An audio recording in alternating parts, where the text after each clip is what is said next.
નમસ્કાર, YNN ન્યૂઝમાં આપનું સ્વાગત છે. સમાચારમાં વાત કરીએ. બાજવા સામૂહિક આરોગ્ય કેન્દ્રમાં ફરજ બજાવતા કોન્ટ્રાક્ટ આધારિત વર્ગ 4 કર્મચારીઓએ ગંભીર આક્ષેપ કર્યો છે કે તેમને છેલ્લા 6 મહિનાથી નિયમિત પગાર ચૂકવવામાં આવ્યો નથી.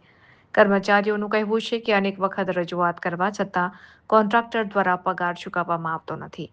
કર્મચારીઓનો વધુ આક્ષેપ છે કે જ્યારે તેઓ પોતાના બાકી પગારની માંગણી કરે છે ત્યારે તેમને નોકરીમાંથી કાઢી મૂકવાની ધમકી આપવામાં આવે છે અને કેટલાક કર્મચારીઓની નોકરીમાંથી દૂર પણ કરવામાં આવ્યા હોવાની ફરિયાદ છે. આ પ્રકારના વર્તનને કારણે કર્મચારીઓ અને તેમના પરિવારજનો આર્થિક મુશ્કેલીનો સામનો કરી રહ્યા છે.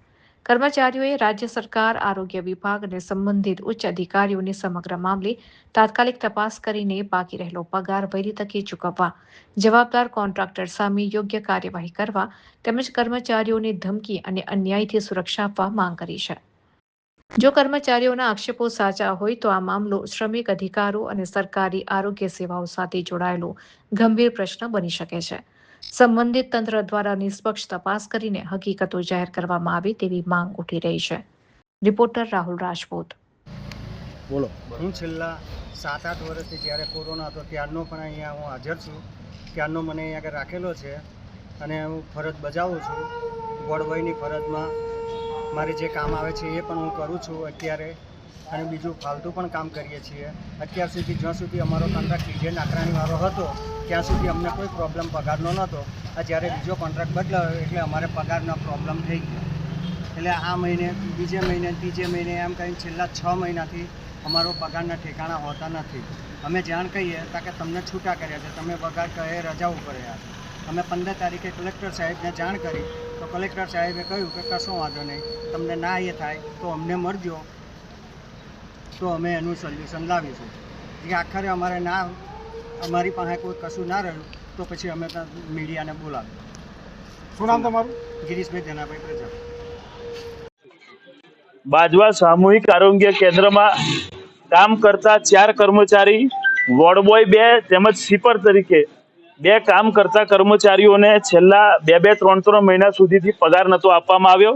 અને એ વાત તો દૂર રહી, પરંતુ એમને પગારની માંગણી કરી ત્યારે એમને નોકરી પરથી છૂટા કરી દેવામાં આવ્યા. ત્યારે હું, હિતેન્દ્રભાઈ, અબ્દુલભાઈ તેમજ મયુરભાઈને બધા સામાજિક કાર્યકર્તાઓ અહીં પહોંચ્યા છે અને કોન્ટ્રાક્ટર સાથે વાત કરી છે. નરોત્તમભાઈ પણ પહોંચ્યા છે, કોન્ટ્રાક્ટર સાથે વાત કરી છે અને નક્કી કર્યું છે, એમને બાહેધરી આપી છે કે હું નોકરી ચાલુ કરાવું છું ને અઠવાડિયામાં તમામ મહિનાઓનો પગાર આપી દઉં છું. હું કોન્ટ્રાક્ટર તેમજ બાજવા આરોગ્ય સામૂહિક કેન્દ્રના જે પણ અધિકારીઓ હોય, જિલ્લા આરોગ્ય વિભાગના જે પણ અધિકારીઓ, એમને કહેવા માંગુ છું કે તમારો પગાર કોઈ 3 મહિના સુધી સરકાર ના કરે તો તમે તમારું ઘર કઈ રીતે ચલાવો? એ પહેલા મોટો પ્રશ્ન છે. તમે તો મોટા પગારના અધિકારીઓ છો, પરંતુ આ તો સામાન્ય પરિવારના માણસો છે. એમના દીકરા દીકરીઓને ટ્યુશનમાંથી કાઢી મૂકવામાં આવે છે કારણ કે એ લોકો ટ્યુશનની ફી નથી આપી શક્યા. આવી પરિસ્થિતિમાં આ લોકો જીવન જીવતા હતા, આજે અહીં પહોંચ્યા છે. આ લોકોને પાછી નોકરી આપવાની બાહેધરી આપી છે તેમજ અઠવાડિયામાં તમામ પગાર આપી દેવાની બાહેધરી આપી છે.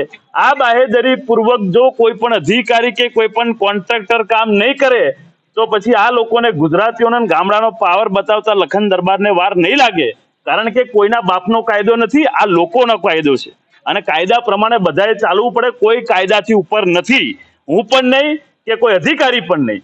એટલા માટે તાત્કાલિક ધોરણે જે પણ બાહેધરી આપી છે પૂરી નહીં કરવામાં આવે તો અમે સૌ પાછા એકવાર મજબૂત આંદોલન કરીશું અને આ આરોગ્ય સેન્ટર પર બેસી જઈશું, પરંતુ આ લોકોને ન્યાય મળશે.